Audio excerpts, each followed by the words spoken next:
I'm going to record something stupid, something not for most people ears to process. It's a silly thought, but I'll share it. I have it, I'll share it. Uh, I met a number of people who act a little bit outside the norms. In my view, those people are normal in their ways, but they are just different. They're just different. And they suffer criticism, they suffer bullying, they are marginalized. That's their journey here. Maybe they are supposed to learn to become tough. Maybe it's a punishment for bad karma. Maybe it helps them grow spiritually. We don't know.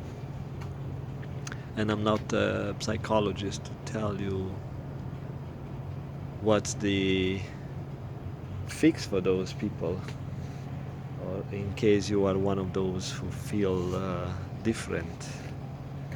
I am different because I made a choice. And I don't mind if people make silly comments, because I understand how and why people express what they express, love or hate or whatever emotions. But there are people who not only go against the flow, but go against other humans. Like, let's say if there is God, if there is God or a creator, and the creator wants to see a plan for this humanity through each one's activities, talents, actions, love, passion, whatever, everyone is putting some effort into building something, part of the puzzle. And we don't know the big image. Only God knows that, or the programmer knows that. And there are people who are built to destroy. Maybe that's their nature. I thought to come back inside. So, there is. I'm not a saint. There is no angel light above my head, right?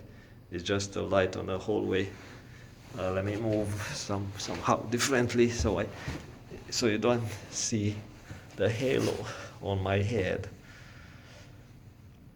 And we see these people acting strange, or maybe they are aggressive, maybe they are full of hate, and if they go to see a doctor because they suffer, otherwise there's no point for them to seek help just because they suffer, or they make other people around suffer, and other people who see them, they say, "Oh, no, I'll push you to see a doctor because you ruined my life." So finally, these people go to see the doctor and they get some pills, or they may get some counseling, which is bullshit. I'm telling you, the counseling rarely helps. I talked to 3 counselors, not for my condition, just like a friendly talk. And if someone wants a listening ear, yes, you pay for the service and you get a listening ear, but you won't get a fix. You may get a kind of a trying fix. I don't know if it works if the heart doesn't change. The surface, the flesh will change for a little bit, so you can train a dog to do things. But if the dog is not meant to do your tricks, it's just a dog doing tricks. But in the heart, he's a dog. He does the tricks just because the dog owner or people appreciate that with some food. Same thing with these people. They go through counseling and they change at the surface, but inside they're who they are. But now, I'll tell you something. So, some people come here genetically to be different, to challenge the world, to maybe to make other people grow. Maybe they are competitive, maybe they are aggressive, maybe they are loving. All people are different, and they have a very specific purpose into God's creation, God's plan. Regardless you believe or not in God, there is a plan, and maybe aliens. Let's call it aliens if you want to believe in aliens. And it's nothing random. Nothing is random, and I can get into that avenue of explaining why things are very precisely designed, including the human genome and human behavior. Um, so these people who are different, you want to change them. Okay, maybe a kid is hyperactive. Why is hyperactive? Sometimes it's emotional. It's because looking for love, looking for appreciation, looking for significance, which the kid does not get at home, and the kid is not able or not capable of managing own energy as a young person, and it's getting into trouble. It's like a ball full of energy, and now people around get annoyed, and they take the kid to the doctor, and the doctor say, yeah, it's ADHD, ADHD, bullshit, DD, whatever. I was put into that box, right?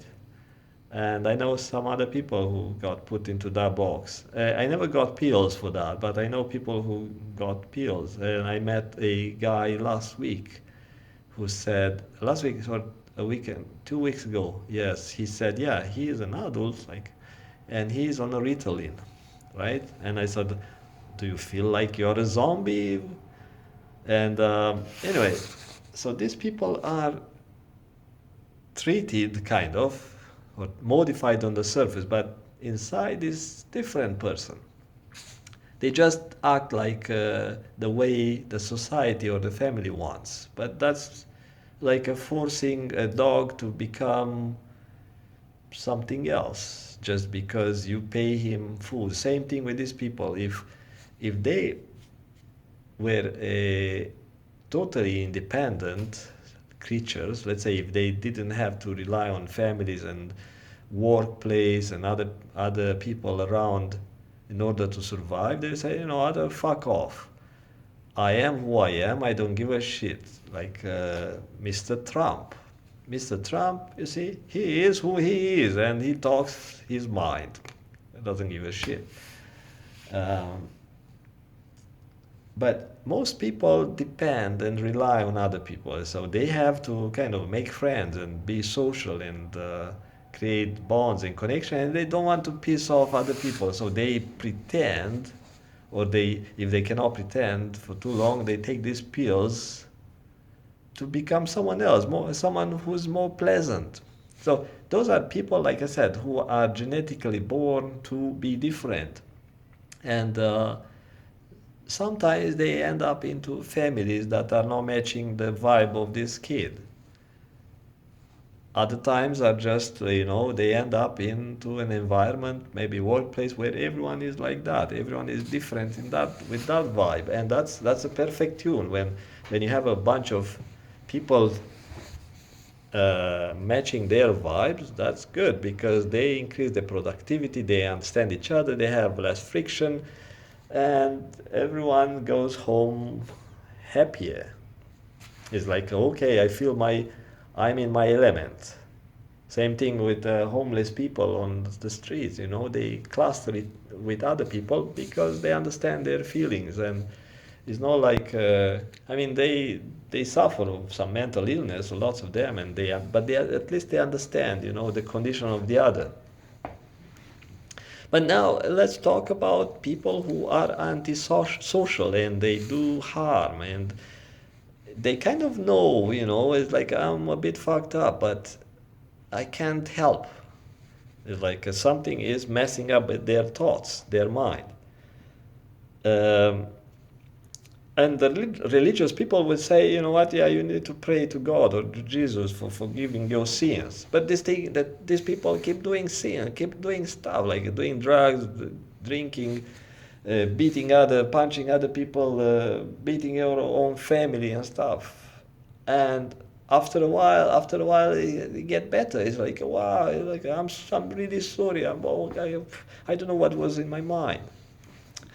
Other people are so messed up. They are hurting others all the times, and because of that reality, they are like constantly hurting themselves and others.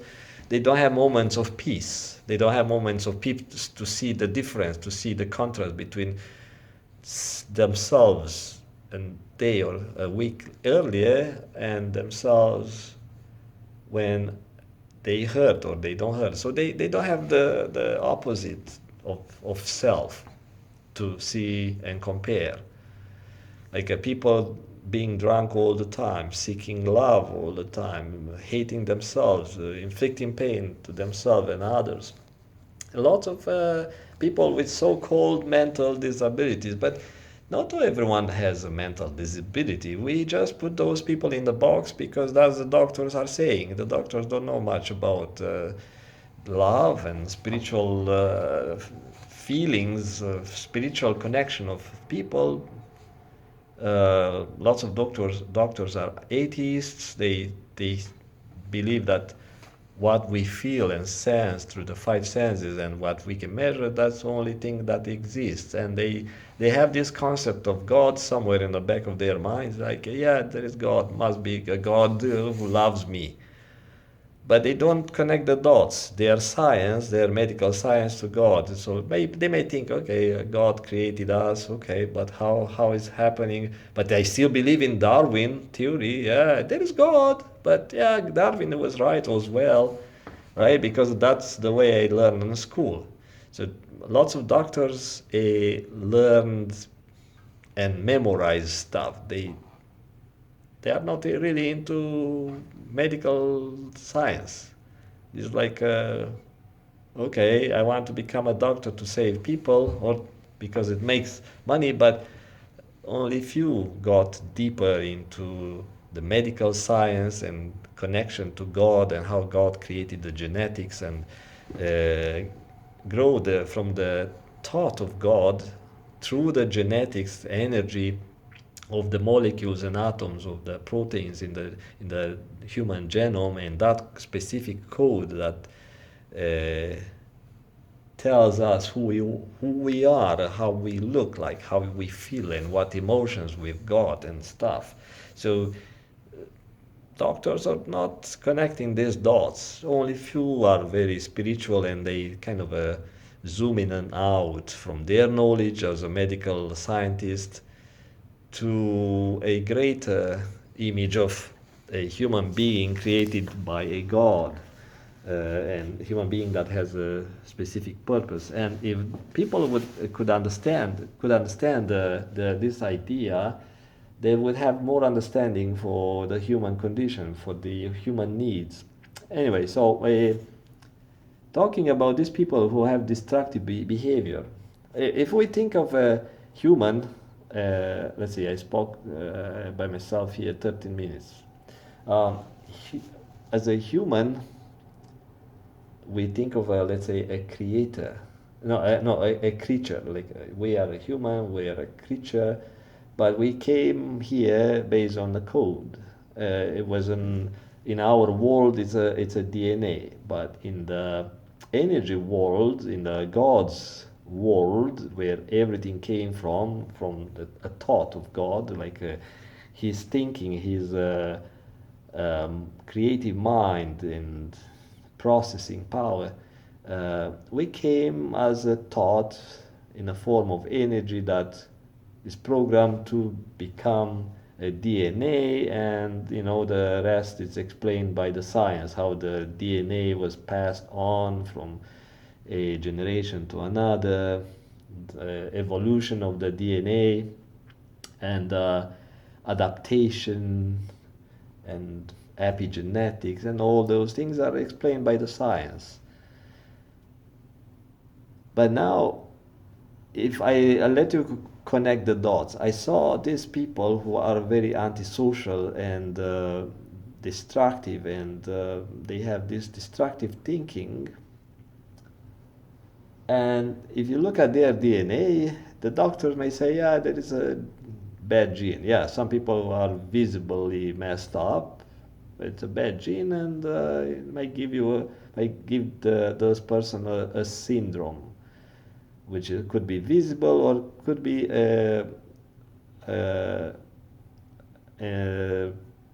let's say an atomic function that's impaired, or could be a mental impairment, like let's say people are prone to depression. Okay, that's a genetic thing, but that's genetic thing in our material world. So, but where the genetics comes from another world, from the energy world. It's programmed that to appear into a specific energy arrangement that we detect with our apparatus and electronics and microscopes. We detect as a genetic, atomic and molecular arrangement. So that's the way we detect, because it appears in our and people don't understand how this happened, how this defect, and they blame some nuclear radiation, they blame some other defect and stuff, but they don't connect the dots that in some people come here with a normal genetics, and suddenly something changes, like a major shift. They shift their ways of thinking. How come it happens? And even after genetic test, it's being shown that it was a switch in the gene, in one gene or something. And doctors say, yeah, it was a gene that was kind of a dormant and switched the other way, and causes the brain to function differently because of certain type of biochemistry that changed because of that genetic. Yeah, it's a good explanation. In a material world, it's a good explanation. But how about a bug in the code? If the human genome is like a computer program that tells the character, which in our case is the human, tells the character how it's being built, how his ways of thinking, prone to this, prone to that, to disease, or maybe to parasites, and how the defense mechanisms are going to work, how the emotions are going, which dictates who this person is going to meet. And so all those genetics dictate, it's like they are codes that dictate the human being as a very complex structure. But nobody talks about the soul and the energy being, the energy that is animating this body. Because people, especially in the medical world, they don't know about that. Say, yeah, we heard of it. Yeah, we heard of people talking about the cases. There are some scientists studying the aura. Actually, I'm learning now. I'm learning some material that I got how to study this it's called biofield, which contain lots of information, right? So which people don't link it with genetics, with the code into the human genome. And so you have this code, the genetic code that dictates the material body, but how about the energy body? Some people call it astral body and other type of energy fields. What about that?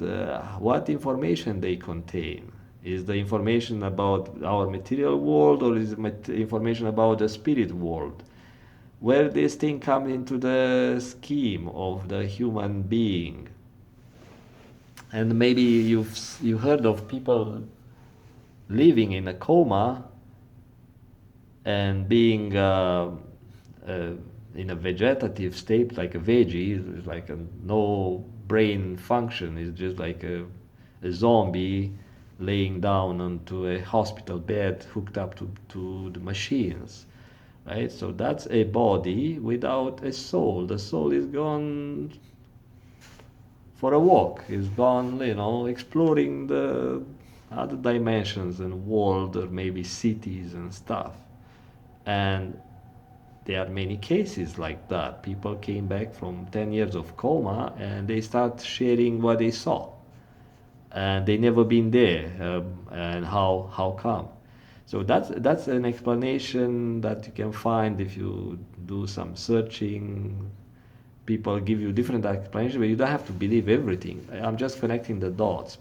So this soul has information. It has information and knows this body where it goes into, and it's learning. They cooperate. They exchange data back and forth. It's like it seems that to be like a two type of program. The program, the DNA that is dictating what the body looks like and how the body is behaving is like a horse. A horse has its own code. Or if you think of a game, the game has a horse as a character and also a rider as a character, which is made out of different codes. So now you have two codes in a human being. A life that it's animating this body. Another code is the soul, that it's a greater picture. Then another code is the human genome, and could be other type of source, other type of codes that probably we are not aware of what's going on. Maybe the monks would tell you through their perspective, and if you are a computer scientist or one of those hobby people who program computers and create games, then maybe you can connect the dots in a better way than I am explaining now. And now you have this other type of codes in a computer software, which are viruses created by people who intend to destroy, intend to steal information, intend to live like a parasite. So people who create these codes, the destructive viruses, of course, they want to steal your money. And they are animated. They are souls, like human beings, animated by the demonic forces. The demonic forces, which are also computer-like generated programs. It's an energy program that's generated by some entity, and it can be a complex demonic force, or it could be a simple virus-like parasite. It's like just a cloud of energy that it's getting stuck into someone's energy field and sucking the energy through just being there, like being part of the energy flow of the whole biosystem, the whole biofield. This energy is just sitting there and just living off that energy, or doing something to the mind, interfering in the process of exchanging information between the mind and the body, or acting in the mind field, causing the mind to tell the body to do stupid. It's like a horse rider telling the horse go over the cliff, and the horse, if he's really listening and docile, would jump over the cliff and will kill the person, right? But who make that person to kill the horse and the body? Could be a virus inserted into that mind that tells the body what to do. Again, the horse is a very intelligent machine that can live on its own, but it needs a mind to do greater things. Greater things as a human being. Otherwise, it's just a biological machine with some brain that can process the reality from outside through the five senses. But it's like a zombie, very basic stuff. There are a bunch of people who are acting like zombies. So I gave you something to think about of these demonic creatures being just energy viruses. Some are complex, some are very simple, feeding off people energies, and they create emotions through the mind. So they create emotions that generate fear or make you connect with other destructive people, or make you destroy stuff, make you not love the body, like destroying the body, like people doing drugs, people smoking, doing alcohol and hookah, everything that generates dopamine in the search of the soul for love. So those people, if they managed to get out by themselves, probably it was just a fluke. Like, okay, they were not taught love as kids, and they were searching for ways to feel loved, or for to share love, love others, and eventually they found it. But there are people who seems that they are possessed by these thoughts of destructive and hateful thoughts, regardless if someone else is showing them the ways and showing them the love. They will never come out of their hole. They will always do something that provides the dopamine. And that's through addictions. I met people who got addicted, really heavily addicted. Like I know someone, a gambler.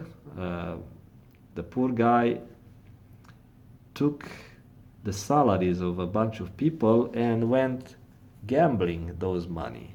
And of course, he lost all the money, and now he was owing lots of money to the workers, to his co-workers, right? So that's kind of a, and even now, 10, 15 years later, I think it's like maybe 10 years later, he's still gambling. Can he get out of that addiction? No, because he is possessed by a virus. It's a code, it's an energy code that's implanted into his soul.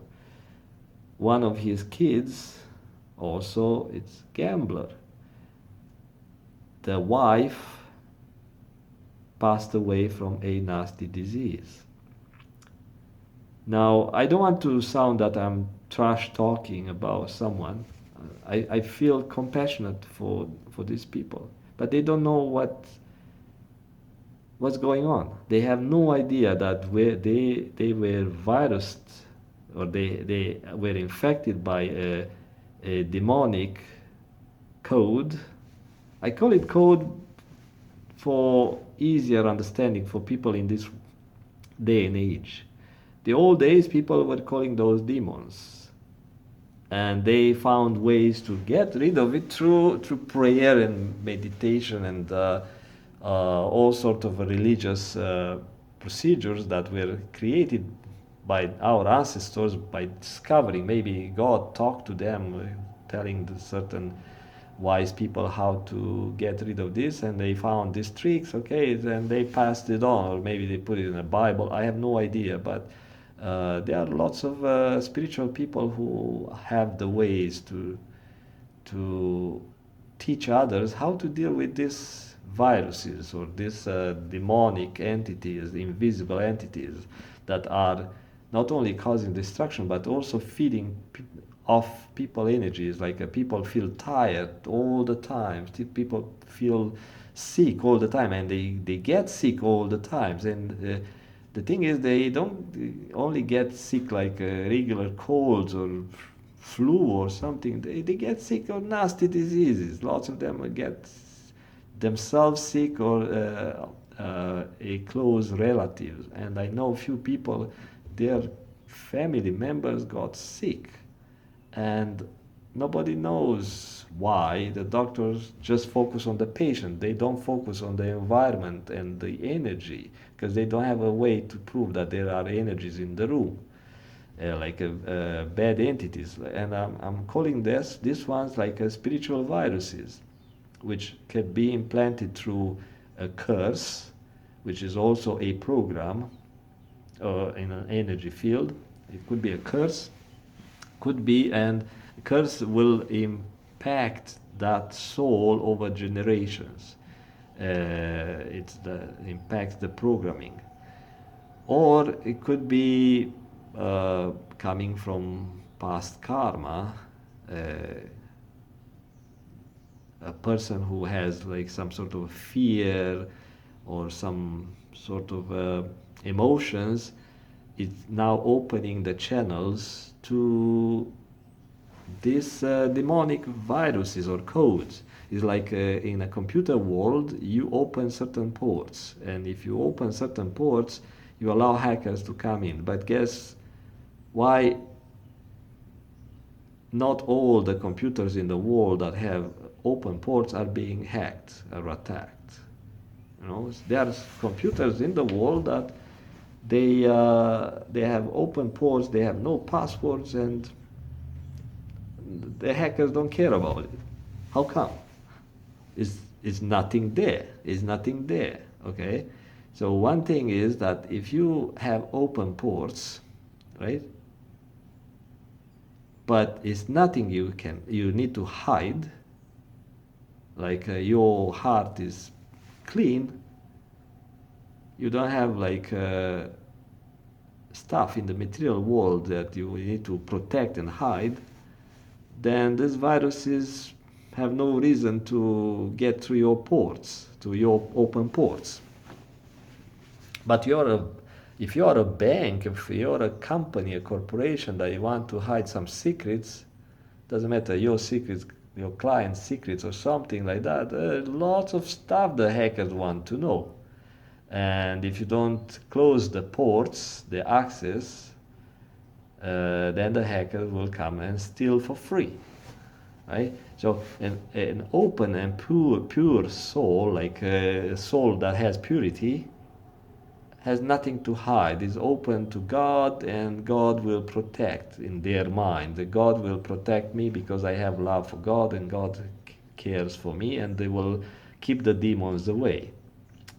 But actually, it's the other way. So if you have stuff that you want to protect, you have the fear. You have the fear, and now the fear will signal these demonic creatures, because fear is a low vibe, and every time you go low, then you will attract these things. There will kind of a light is shining to these creatures, and they will find the open ports, and which is a fear, which is an open port. And if you don't know how to protect yourself spiritually, yeah, they will get into your life and will mess you up. So it was an analogy between hackers and demons. See you later. Bye bye. Be safe.